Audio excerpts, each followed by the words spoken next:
D'abord, merci aux organisateurs, à Boris Noyet, Elisabeth Belmas, Juliette Viandury, Bernard Franco, et aussi tout particulièrement à Judith Louguet. Merci. Donc, je vais vous parler de mon travail sur les femmes et le jeu. Et bien évidemment, il s'agit pas du tout d'un tour d'horizon complet, mais plutôt de quelques pistes que j'ai pu explorer au cours de ces derniers mois. Donc, l'intitulé exact de mon travail, c'est « Femmes et jeux, éclairage historique et littéraire d'un stéréotype culturel axé autour de la notion de chance ». Et je travaille essentiellement sur la littérature, donc à partir d'ouvrages, de périodes et d'espaces géographiques variés. Donc la problématique qui est la mienne est la suivante. Donc l'omniprésence du jeu dans les groupes humains invite à s'intéresser aux joueurs et aux modalités du jeu. Si toutes les cultures, tous les groupes humains connaissent le jeu sous ses différentes formes, on peut se demander dans quelle mesure il touche toutes les catégories de la population et quelle place est tenue par les femmes dans son économie. Donc je pars de l'idée qu'on a tous accès à l'imaginaire, que celui-ci est presque nécessairement élargi à un imaginaire collectif qui va être partagé par un groupe humain dans lequel on évolue, c'est-à-dire d'un ensemble de personnes considérées en dehors des institutions qu'elles s'imposent et qui partagent un certain nombre d'éléments, à commencer par cet imaginaire qui va constituer peu à peu ce que l'on appelle la culture. Donc la culture va pouvoir s'exprimer à travers le mythe, puis à travers la forme dégradée du mythe qu'est la fable, avant de transparaître dans les écrits produits au sein d'un groupe humain. Ce sont ces traces-là que l'on va aller chercher dans la littérature, tout en nous intéressant particulièrement aux notions de prototype et d'archétype, telles que définies comme une structure vide qui va se manifester de façon différente suivant les groupes humains ou les individus, et donc on va chercher à remplir différemment suivant les lieux, suivant les personnes, etc. Se joue alors la question du masculin et du féminin et du rapport au hasard qui fait et défait la fortune. Donc le masculin et le féminin qui sont déjà d'emblée le fruit du hasard. On revient alors au troisième mot-clé de la problématique proposée, le mot économie. Par économie, on entend tout d'abord le système général dans lequel on évolue. Ici, le contexte ludique et son fonctionnement, la manière dont le jeu est géré, ce qui implique, dans le cas du jeu de hasard et d'argent, un rapport particulier à la fortune au sens monétaire du terme, mais pas seulement. Donc à partir de ces quelques notions, la question de la place des femmes dans l'économie du jeu prend un tour nouveau. Le personnage féminin face au jeu agit comme un archétype dont nous pourrions proposer une typologie. J'ai essayé de distinguer différents positionnements de la femme face au jeu. Donc on retrouve ici. Et donc on peut distinguer deux grandes modalités de présence au jeu au féminin, l'une qui va être passive, l'autre active. À ces deux modalités, on pourrait ajouter un troisième qui serait un espace de transition. Donc pour bien repréciser, je ne travaille pas sur la joueuse, mais bien sur les relations entre femmes et jeu dans différents domaines. Donc ensuite, si on reprend l'idée de l'archétype, des archétypes, on pourrait faire l'hypothèse que parce que les questions qui sont les nôtres tournent autour de la question du hasard et du destin, se distingueraient deux personnages parfaitement indépendants de tout paraître masculin et qui pourraient être d'une part l'héroïne tragique et d'autre part la prêtresse, si on garde cette idée antique. À l'intérieur des modalités de relation femme-jeu et sans aller plus loin sur cette première hypothèse qui reste à confronter au texte et à approfondir, je voudrais m'intéresser avec vous ici à 3 points spécifiques issus de chacun des grands ensembles que j'ai présentés précédemment. Donc dans un premier temps, j'aimerais vous présenter une proposition de travail autour du jeu passion au féminin. Donc je me permettrai peut-être juste de manière anecdotique une petite remarque sur le fait que c'est là-dessus, sur cette question-là que que j'ai eu des problèmes pour commencer mon travail de recherche. Et pour rappel aussi, redire que le jeu correspond à une courbe de Gauss avec une minorité de personnes qui ne pratiquent jamais l'activité ludique et une minorité qui pratique des activités ludiques de manière problématique, et qu'on est ici du coup dans le jeu passion au féminin, dans une double minorité, à la fois cette minorité de joueurs problématiques et la minorité de femmes qui jouent de manière problématique. Voilà. Donc, je me suis intéressée à la question du jeu pathologique au féminin dans la littérature romanesque à partir d'un corpus de 4 textes qui sont donc dans l'ordre chronologique: La Rabouilleuse de Balzac, Le Joueur de Dostoïevski, Hors d'atteinte d'Emmanuel Carrère et L'Accident de soi de Jeanne Orient. Mon premier questionnement a été d'ordre définitionnel, à savoir comment est-ce que je peux parler de jeu pathologique pour des personnages littéraires si l'auteur ne parle pas lui-même de maladie ou d'addiction. Quels critères utiliser pour justifier de cette qualification? De façon arbitraire et complètement anachronique, j'ai décidé d'essayer d'appliquer les critères diagnostiques issus de la littérature clinique, et en particulier ceux du DSM-5, aux personnages romanesques, tout en prenant en compte un certain nombre de biais, en particulier celui qui est lié au rapport entre les femmes et l'argent à travers le temps. Donc, dans un premier temps, il nous faut remarquer que le discours médical sur le jeu n'est apparu que très tardivement dans les années 80. L'inscription du jeu pathologique dans l'ouvrage de référence des maladies mentales se fait en 86 avec le DSM-3 et le jeu pathologique est alors traité comme une addiction sans substance, comme ça a pu être dit hier. Des critères précis permettent alors d'établir un diagnostic et de déterminer si l'on a affaire ou non à des joueurs pathologiques. Donc les critères de référence, dans les critères de référence qui font actuellement autorité, il y a ceux du DSM-5 et c'est donc ceux-là que j'ai choisi d'utiliser. Donc à partir de ces éléments, il s'agit d'étudier la manière dont la littérature va s'approprier et représenter les joueuses pathologiques. Donc j'ai essayé de retrouver les critères du DSM-5 dans la littérature. J'ai fait des tableaux qui montrent que finalement les critères sont assez massivement retrouvés dans la littérature, quelle que soit l'époque. En tout cas dans ces 4 ouvrages-là. Et donc, une fois que le diagnostic a pu être posé, il s'agira d'étudier la manière dont les auteurs abordent la question du jeu pathologique au féminin, ce qu'ils en disent et ce que ça véhicule en termes de moralité. Donc, une première remarque par rapport à mon corpus, c'est le fait que les 2 personnages féminins que l'on peut considérer comme des joueuses pathologiques et qui viennent de la littérature d'avant la littérature clinique, sont des personnages qui sont indépendants financièrement, que ce soit Madame Descoings dans La Rabouilleuse ou la grand-mère dans Le Joueur de Dostoïevski. Ce sont des personnages qui n'ont pas de mari et qui sont totalement indépendantes financièrement. Et du coup, ça nous ramène à cette première proposition des archétypes avec un personnage qui est maître de son destin, en tout cas qui est indépendant de tout équivalent masculin. Donc, j'ai choisi de vous présenter seulement quelques critères diagnostiques appliqués à la littérature. Donc, l'agitation et l'irritabilité de la joueuse, jouer de plus en plus sans pouvoir s'arrêter, le mensonge et la perte du lien à autrui, et la question de la comorbidité.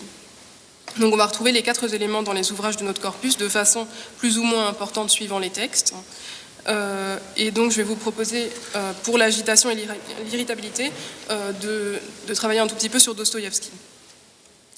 Donc la grand-mère dans l'ouvrage de Dostoïevski, le joueur, est le personnage qui va probablement introduire le narrateur au jeu. Et donc elle a une place particulièrement déterminante. Donc, lors de ses débuts au casino, la grand-mère se montre d'une grande curiosité. Elle va observer tout et poser de nombreuses questions. Elle est d'abord dans une attitude d'observation. Ça va donner l'occasion au narrateur de produire des descriptions du casino et de ses pratiques. Et du coup, on va avoir des remarques du type « La grand-mère regardait tout cela avec curiosité farouche », ce qui entraîne ensuite une description, par exemple. Donc ensuite, les questions qu'elle pose sont toujours plutôt directes et le narrateur les qualifie de brusques, brèves. Elles s'enchaînent avec rapidité et ne laissent que peu d'espace pour les réponses du narrateur qui conclut cependant en remarquant que la grand-mère écoutait avec attention, notait mentalement, redemandait, s'instruisait.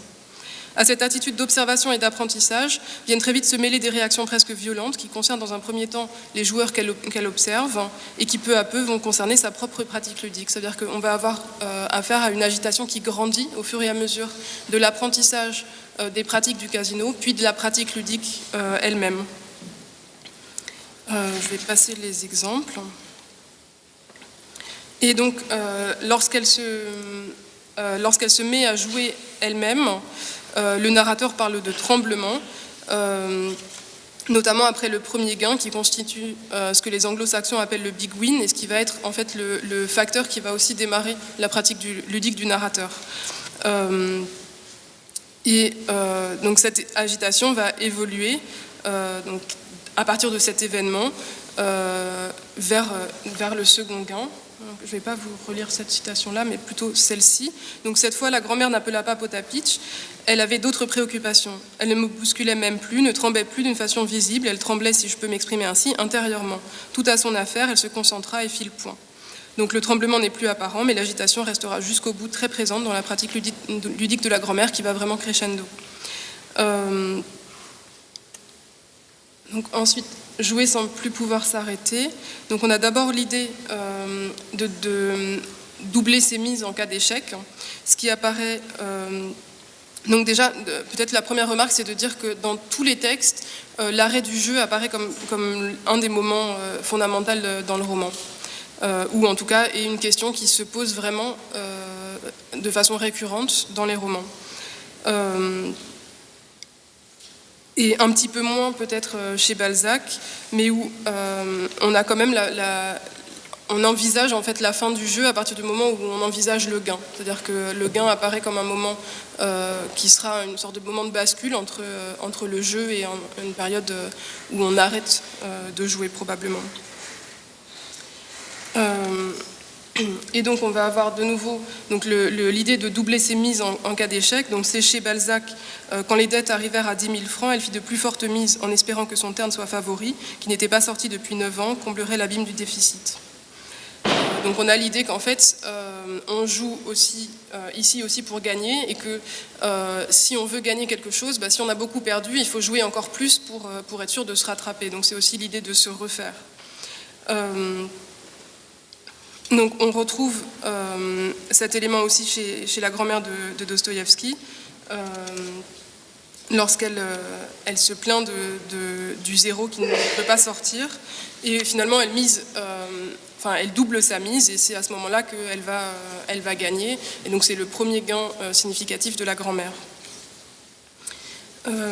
Et ici, on peut remarquer que doubler sa mise, c'est aussi peut-être une manière de forcer la chance qui peut être couronnée de succès, comme pour la grand-mère, mais qui n'empêche pas les tentatives d'arrêt du jeu. Les échecs de ces tentatives montrent finalement aussi à quel point les personnages sont devenus dépendants du jeu et de la pratique ludique. Et dans le cas de la grand-mère, on peut remarquer que c'est une pratique qui se fait sur un très très court laps de temps, et en même temps avec des tentatives à plusieurs reprises d'arrêt qui sont à chaque fois qui se soldent à chaque fois par des échecs. Donc, notamment la grand-mère qui dit « J'ai dit que je partais, je pars, j'ai aujourd'hui laissé 15 000 bons roubles à cette roulette 3 fois maudite », et qui est répétée à plusieurs reprises, avec des formules qui sont quasiment similaires à chaque fois. Donc avec toujours, en parallèle de cette tentative d'arrêt du jeu, la volonté, ou en tout cas le désir de pouvoir se refaire, de pouvoir se rattraper. Et avec ici comme formule qui revient aussi très très souvent, je veux bien être pendu si je ne me rattrape pas. Et donc cette dualité, ce tiraillement entre deux désirs, celui qui implique l'éloignement du jeu et celui qui est lié à sa dépendance, contribue ainsi au sentiment d'agitation que semble manifester le personnage. Voilà. Alors si je change maintenant de roman et d'époque, donc là on bascule vers un roman qui a été écrit juste après l'inscription du jeu au DSM, ce qui n'est pas forcément anodin. Donc ici, on a un personnage qui s'appelle Frédéric, et les tentatives d'arrêt vont être un peu moins marquées. Mais donc Frédéric, elle envisage sa pratique ludique comme une vie à part, une vie à elle, par opposition à la vie sociale. Et il y a vraiment cette opposition qui existe dans le roman, entre ce qu'elle peut être, le vrai moi qu'elle peut être au casino, et une sorte de moi social, et une sorte de rôle qu'elle doit jouer dans la vie de tous les jours. Et donc, avec des rêveries comme la première citation que je vous ai indiquée sur le PowerPoint. Et en même temps, c'est un personnage qui garde des garde-fous, enfin qui a des garde-fous pour limiter sa pratique ludique. Et ces garde-fous n'ont pas vraiment de succès. Donc par exemple, cette remarque à la fin, il aurait fallu qu'elle s'arrête, mais elle s'était promis de le faire au premier gain, et l'attendant toujours, perdait avec une régularité affolante. Repliée sur elle-même, content et recontent du bout des doigts les derniers jetons serrés dans sa main moite.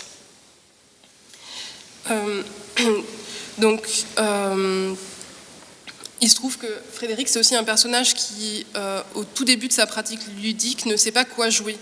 Et elle va faire le choix de jouer son âge, donc de jouer en plein sur le 36. Et du coup, le roman, il va proposer un espace de jeu qui est particulièrement balisé, avec une remarque pratiquement immédiate sur le fait que cette pratique de jeu ne pourra pas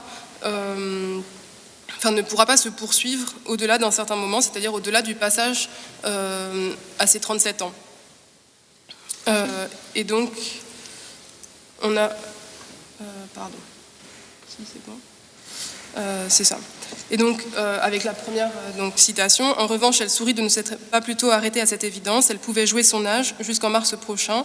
Ensuite, ce serait fini. Elle aurait 37 ans. Et à supposer qu'elle rejouât, ce choix lui serait à jamais interdit. Et effectivement, dans la structure même du roman, on a cette balise qui est présente, puisque le jeu prend fin au chapitre 36 du roman, ou plus exactement dans l'ellipse entre le chapitre 36, qui marque le passage à la 38e année du personnage, et le chapitre 37, qui est un retour au mode de vie plus ordinaire, marqué par les petites habitudes du quotidien. Ce retour brutal à une forme de normalité s'inscrit au cœur de la construction littéraire, alors même que les nombreuses allusions aux pensées suicidaires ou morbides de Frédéric laissaient entendre une issue dramatique au roman. Donc avec, par exemple, la citation que je vous ai proposée dans le PowerPoint. Le suicide apparaît comme une perspective libératoire. Penser au suicide permet de mettre à distance les inquiétudes du présent, de se libérer des contraintes du quotidien. C'est un moyen de se désinvestir du monde qui l'entoure et d'accéder à sa façon aux espaces du no-limite. Ça veut dire que repousser la limite de la vie, c'est aussi une manière de se permettre beaucoup plus de choses. D'où cette citation. Pour continuer à jouer, elle signait des chèques dont elle ne remplissait pas les talons, moins par affectation de désinvolture que pour conjurer le spectre de son prochain relevé bancaire. Tant de choses, pensait-elle, pouvaient arriver d'ici là, des gains spectaculaires, mais aussi bien l'incendie de la banque ou sa propre mort. Elle se représentait complaisamment des catastrophes, sachant les vraies menaces plus prosaïques. Donc, pour des raisons de temps, je vais passer sur la question du mensonge, pour me concentrer sur la question de la comorbidité, qui n'est pas dans les critères à part entière du DSM, mais qui apparaît dans les facteurs qui viennent affirmer le diagnostic. Et donc on a dit déjà hier que souvent on a un problème dans les questions de comorbidité pour savoir ce qui vient d'abord. Est-ce qu'on est d'abord dans la dépression ou est-ce que ça va générer une pratique ludique ou est-ce que la pratique ludique va pouvoir générer de la dépression? Et on voit dans la littérature qu'on a un peu les deux aspects qui vont apparaître. Et donc, le personnage de Frédéric, donc toujours chez Carrère, la limitation du jeu donc, passe par des pensées suicidaires, ça on l'a vu. Ces pensées et le mal-être général de Frédéric correspondent à ces facteurs de comorbidité. Le texte s'interroge sur leur temporalité et sur leur interaction. C'est-à-dire qu'on voit bien qu'il y a à la fois une sorte de mal-être au départ qui entraîne la pratique ludique de Frédéric, c'est-à-dire qu'elle n'est pas bien dans son quotidien avant de commencer à jouer, et en même temps, le jeu va aussi entraîner de nouveau des phases extrêmement dépressives et éventuellement avec ces pensées suicidaires qui apparaissent. Donc on va retrouver cette idée de la comorbidité entre plusieurs phénomènes médicaux dans le roman de Jeanne Orient, dont on n'a pas encore parlé, mais qui est intéressant à plus d'un titre, et notamment pour cette question de la comorbidité. Et donc c'est un roman qui s'ouvre sur une sorte, qui est vraiment mimétique d'un cas clinique, et donc qui va s'ouvrir sur l'évocation de la guerre et de l'exil, c'est-à-dire sur les causes profondes d'un début de pratique ludique. Et ensuite, il y a un lien qui va être clairement établi par la narratrice entre son cancer et le jeu pathologique. Donc avec C'est la citation suivante. « Chacun claque ses rémissions comme il peut. Moi, je les ai claquées dans les machines à sous, une sorte de presse-bouton anti-mémoire. J'avais découvert un pansement, un patch anti-douleur. Jouer sa chance à chaque fois. Quoi de plus tentant pour celle qui n'a joué à rien pour gagner un cancer. Le bandit était manchot, moi aussi. » Donc ici, on a aussi la question du rapport au temps au moment du jeu, qui serait un sujet d'étude à part entière. Ici, donc l'arrêt du temps au moment de la pratique ludique permet d'oublier le temps de l'attente avant de se sentir enfin complètement guéri. Au-delà de l'automédication, du jeu pansement, pourrait se retrouver un mécanisme fréquent de recherche de compensation. C'est ce qu'on trouve quand Jeanne Orient parle d'une maladie qu'on n'a rien fait pour gagner, ou qu'on a gagné sans avoir joué. Donc on attend finalement une sorte de réparation du destin, et en même temps, et c'est là où on a aussi cette question de la temporalité entre les différentes pathologies, très vite le jeu va être lui-même présenté comme un nouveau cancer, c'est-à-dire à son tour comme une maladie. Voilà, donc je vais m'arrêter ici sur les questions d'addiction pour pouvoir évoquer très très brièvement la question de l'inverse, finalement, enfin, du pendant passif de cet aspect-là, qui serait la mise en jeu féminine du pari. Et du coup, avec cette fois-ci 3 textes, donc il faudrait, c'est encore à développer un petit peu. Mais donc 3 textes qui sont le Mahabharata, le Bonheur au jeu qui est une nouvelle d'Hoffmann, et La Terre sous ses pieds, qui est un roman de Salman Rushdie. Donc en ce qui concerne le Mahabharata, donc il s'agit d'une grande épopée de la mythologie hindoue, et le héros, Yudhishthira, est joueur. Après avoir perdu sa fortune et son royaume lors d'une partie de dés contre ses cousins, il finit par parier ses frères, lui-même et leur épouse Draupadi. Il va tout perdre, et la femme est ici passive, elle n'a pas décidé de jouer, elle n'a pas choisi de participer à ce jeu. Et pourtant, en fait, il y a une reprise en main par le personnage féminin qui va entrer dans une argumentation sur le droit qu'avait le personnage masculin de la jouer. Et c'est assez intéressant parce que, bon, déjà pour cette reprise en main par le personnage féminin, mais aussi parce que l'argument principal de Draupadi, c'est que finalement, comme Yudhishthira s'est joué en premier, il n'avait plus de droit sur elle. Et que parce que lui-même ne s'appartient plus, son épouse ne lui appartient plus non plus, et qu'il n'avait pas le droit de la jouer. Et finalement, Draupadi va obtenir à ce moment-là une nouvelle partie de dés, dont elle va pouvoir définir les règles. Mais sur cette dernière partie, c'est peut-être un tout petit peu enfin, c'est toujours un peu problématique parce qu'on a affaire ici à une matière qui est assez mouvante, avec plusieurs versions possibles.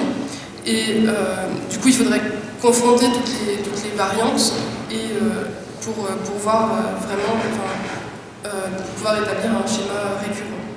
Et j'ai lu même des articles qui font état du fait que ce passage, qui est pourtant déterminant dans le Mahabharata, serait possiblement un ajout tardif. Et en tout cas, il en reste pas moins que c'est un passage qui est particulièrement intéressant et qu'il faudrait étudier. Et d'autres éléments qui peuvent être mis en regard, c'est notamment un moment sur lequel je vais revenir un petit peu plus loin, qui s'appelle le ballet des illusions de Chitra Banerjee Divakaruni, qui s'intéresse au Mahabharata, qui réécrit l'histoire du Mahabharata, mais du point de vue de la femme. Et du coup, avec cette histoire du jeu de dés qui est revue, mais du point de vue de la femme, qui explique du coup son positionnement.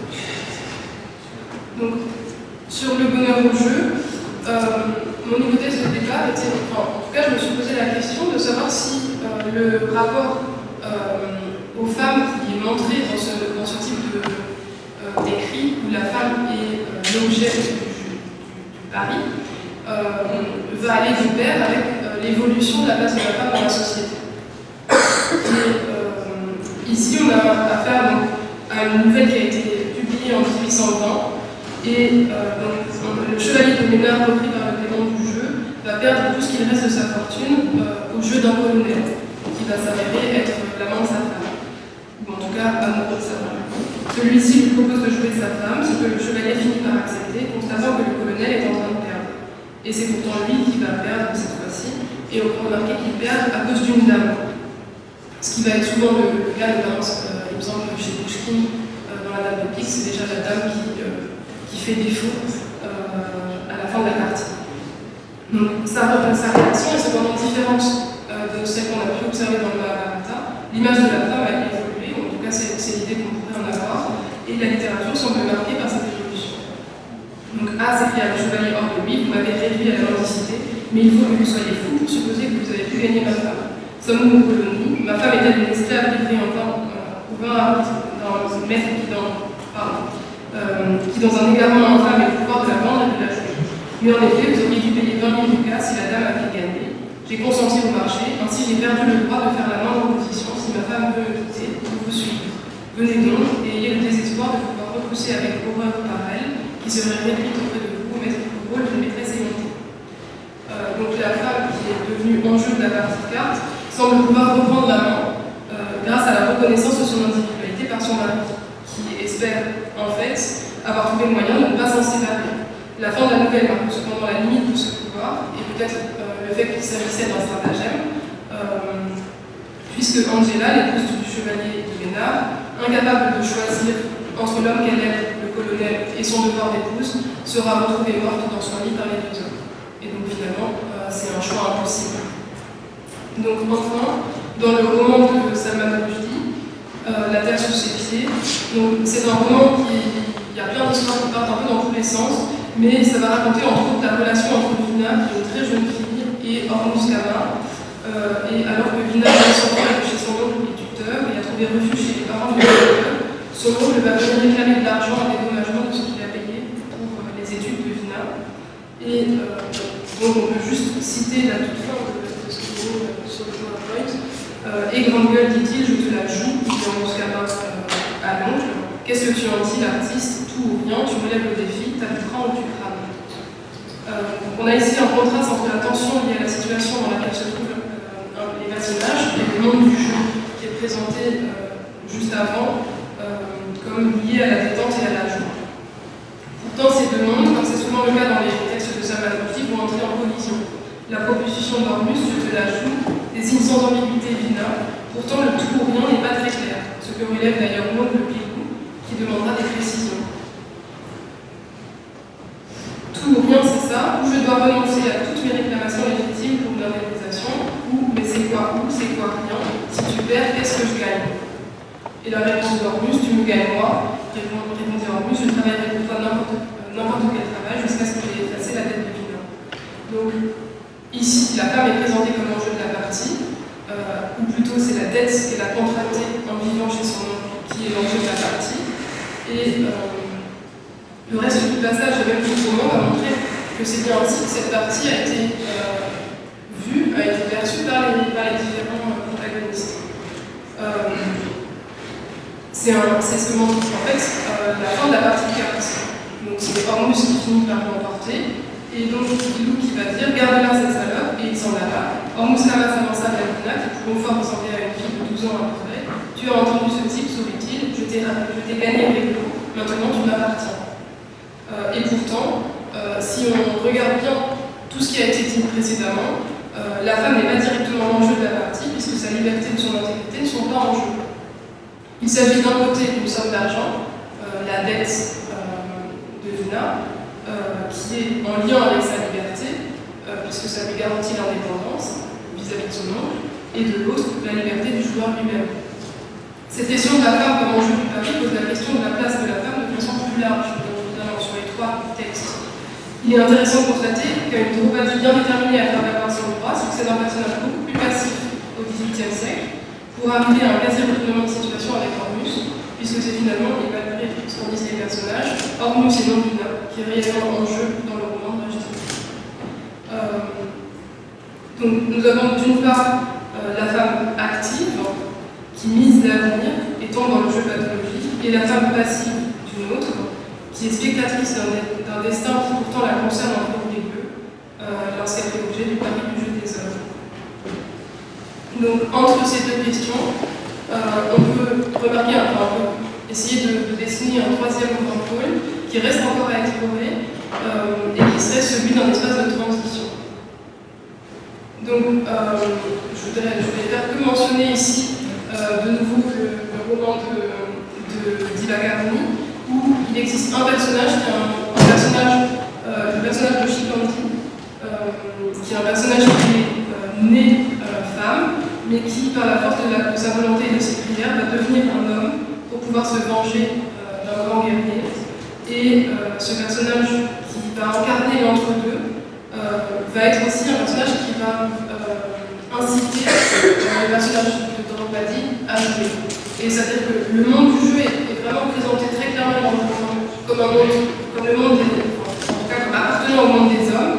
Et c'est le personnage transgenre de Shivangi qui va pousser Draupadi vers ce monde des hommes.